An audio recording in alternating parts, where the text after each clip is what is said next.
ఒక్కసారి ఈ వీడియోస్ చూడండి. నాకు సవాలు ఇసురుతున్నాడు. ఈ అవ్వ లాగులో తొండలిచ్చి కొత్త బిడ్డ నేను అనుకుంటున్నావేమో. పక్కలో ఒక నలికుట్లోడు ఉంటాడు, 6 అడుగులు ఉన్నా అనుకుంటాడు. అంత తలకాయ ఎక్కడుందో నాకు తెలియదు. నీ అవ్వ నీ ముఖం ఎప్పుడైనా చూసుకున్నావులా అద్దంలా?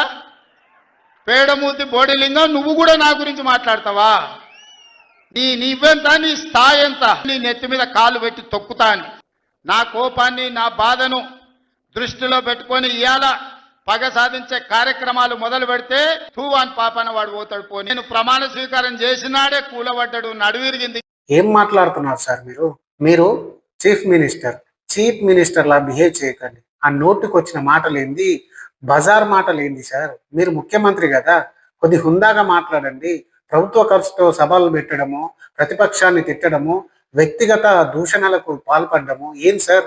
నీ అమ్మానా ఏంది సార్? మీరు ఏం మాట్లాడుతున్నారు? నీ అమ్మ, నీ అవ్వ, నీ అయ్యా తొక్కుతా, నెత్తి మీద దొక్కుతా, పండబెట్టి దొక్కుతా, సర్పంచ్లకు సన్మానం చేయడానికి సభ పెట్టి మీరు ప్రతిపక్షాన్ని తిట్టడం కోసమే సభ పెట్టినట్టుగా, ఏ సభ పెట్టినా ప్రతిపక్షాన్ని తిట్టడం తప్ప ఇంకో మాట. మీరు మీ యొక్క సహనాన్ని కోల్పోయి ఇష్టారీతిలో మాట్లాడేస్తున్నారు, వ్యక్తిగత దూషణలకు దిగుతున్నారు. మీరు వచ్చి 2 సంవత్సరాలు అవుతుంది.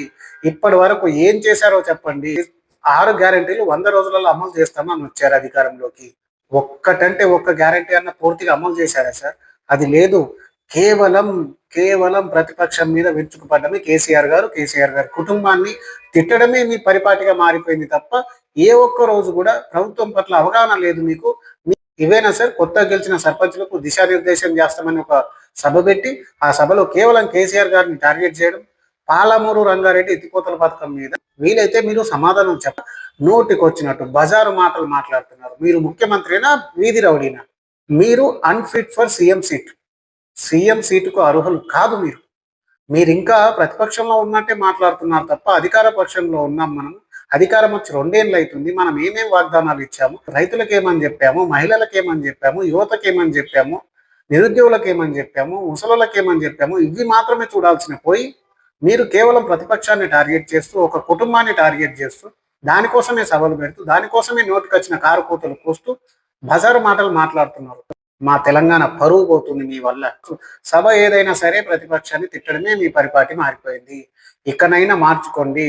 మీరు మీ సహనాన్ని కోల్పోయి విచ్చలవిడిగా తిట్టేస్తున్నారు. ఒక సీఎంకు ఉండాల్సిన హుందాతనం మీకు లేదు. మీరు చక్షణ కోల్పోయి మాట్లాడుతున్నారు. నోటికి ఏదొస్తే అదే మాట్లాడుతున్నారు. పాలన పట్ల అవగాహన లేదు. ఇలాంటి కారు కూతలు కోయడానికి ఇంకా ప్రతిపక్షంలోనే ఉన్నా అనుకుంటున్నారేమో. బహుశా ఆయనను మళ్ళీ ప్రతిపక్షంలోనే పెట్టండి దయచేసి. అధికారం ఇస్తే ఆయనకు దాని విలువ తెలియక